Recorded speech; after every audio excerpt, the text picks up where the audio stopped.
that's one of the reasons I was an actor. And I think, I say was, and should be a misnomer. I should say am an actor, because once you're an actor, you're always an actor. But the truth is, I reveled in the emotions and in the intimacy that performing allows. And the great, I'm trying to think of his name now too, Charles Lawton, the great actor, English actor, said, it's my job to take on a role and show the internal guts and feelings of these characters, because the people watching will be able to empathize and sense that, though maybe in their own lives they don't have the courage or strength to show the same kind of feelings in their own world. But they can partake of the humanity that the great writing and my performance, he said, allows to bring to the screen. And that's really what it's all about. Acting should be about stories, and that's why I'm a fan of Turner Classic Movies. I mean, they used to write stories then. Film noir is my most famous genre, but the point is today we blow up everything. We've blown up the universe so many times there's nothing else to blow up. We don't do character development anymore. We do tremendous CIG and Foley and unbelievable. You can't tell reality from not reality. In fact, that probably there's a couple big actors that were in the Star Wars that are dead, and they brought them back and created the character after they're dead. Mm-hmm. Yeah. Yes. That is astounding to me. That is, yes. And I remember watching Star Wars and the ability to bring characters back. And, of course, I had the directors Michael Bay, who put emphasis on explosions and everything else in his one movie critic, and said, how the heck could you run so fast from an explosion? It's like, that's the big number one question. How can you do that? Well, we have lost, in my opinion, humble though it may not be, in my opinion, great storytelling is what makes great theater and great films. And hopefully we're going to find a way to get back to more films that can show human empathy as well as the unbelievable technicalities and technical prowess that they can do on films today. Mm-hmm. That is amazing, too. We'll talk about that next time. And also, what do you consider your most favorite project of all the things you've been in since 1966? What is the most challenging, and what is your most memorable moment? Well, I must say that The Sting offered me certainly the opportunity to play with the big boys, the A-list boys, and it made me more money than any other picture, because of the residuals through 30 years. Mm-hmm. But I think my role in Underground Man as French Snow, which was so close to my real brother's medical situation, and the fact that Jane Judith Anderson, who, again, is one of the great female artists of all time, said to my agent at the time, the boy's good.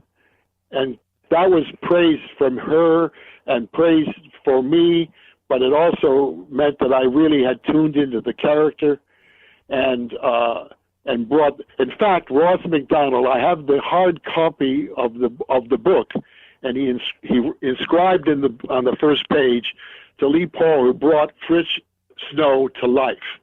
Now, that's like doing a Broadway show and being the first actor to play the role. In film, doing a hard copy original script and brought to the screen and getting that kind of comment is a once-in-a-lifetime experience. And so I'd say Fritz Snow in The Underground Man by Ross McDonald. That is amazing, too. And, of course, we have a few minutes left here. And who do you consider your biggest influence in your career? Well, I have to say that my teachers, and again, I stress the fact you've got to study.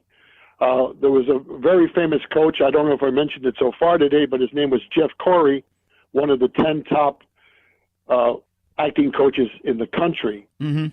He took a raw talent who wanted desperately to succeed and be a performer, and tempered that spirit to the point where I could get some control, and therefore have what we call in the acting industry the third eye.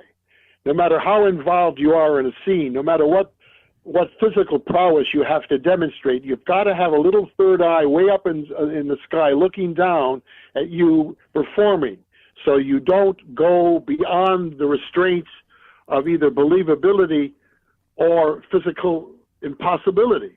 There are, I keep looking at the clock and saying we're running over, but there is a fine line between what I call insanity and genius. Mm-hmm.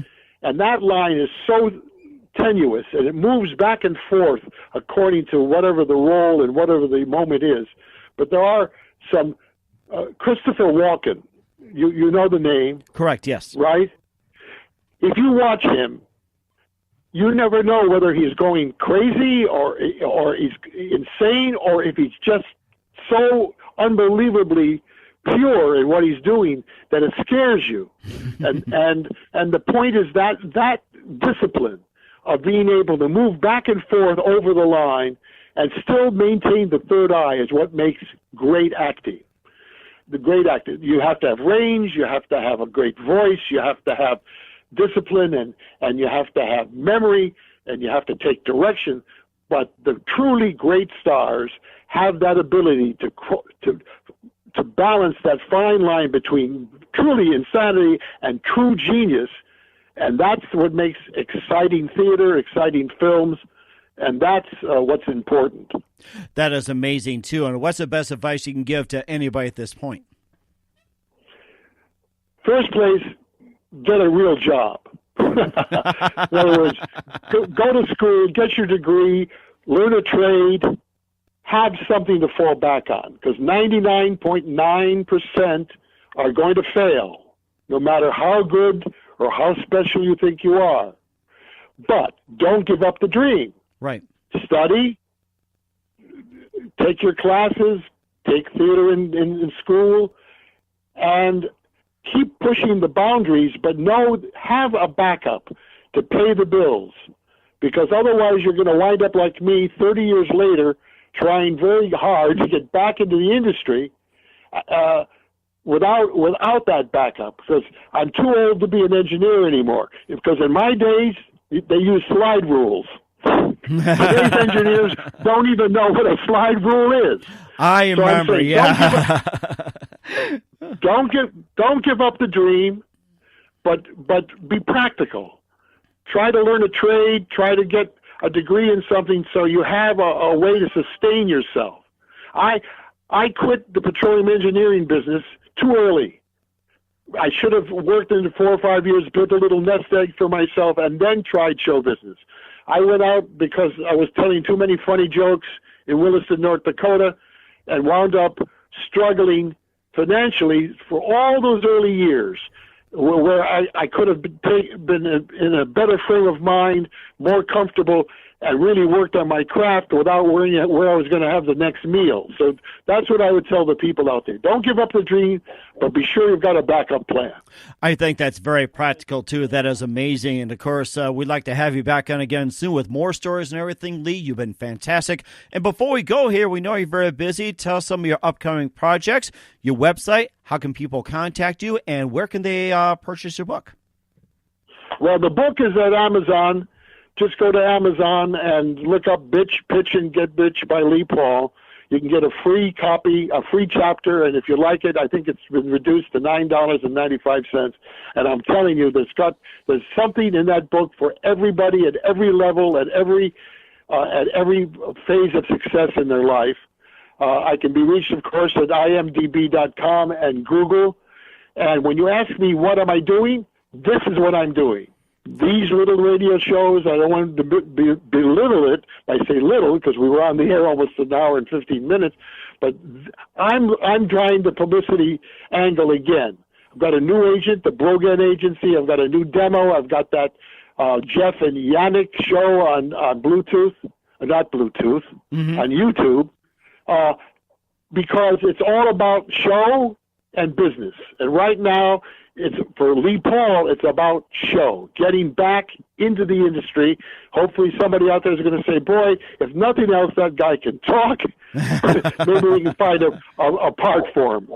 Oh, that'd be great. We'll keep our eyes on it. And Lee, just want to say you've been fantastic. We'll definitely have you back on again. Thank you very much for your time. You've been fantastic. And I'd like to do something where it's like we can have a marathon on this, maybe on video or something. How'd you like that?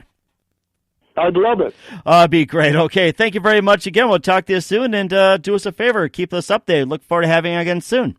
Thank you, Mike, and thank you for the audience for listening.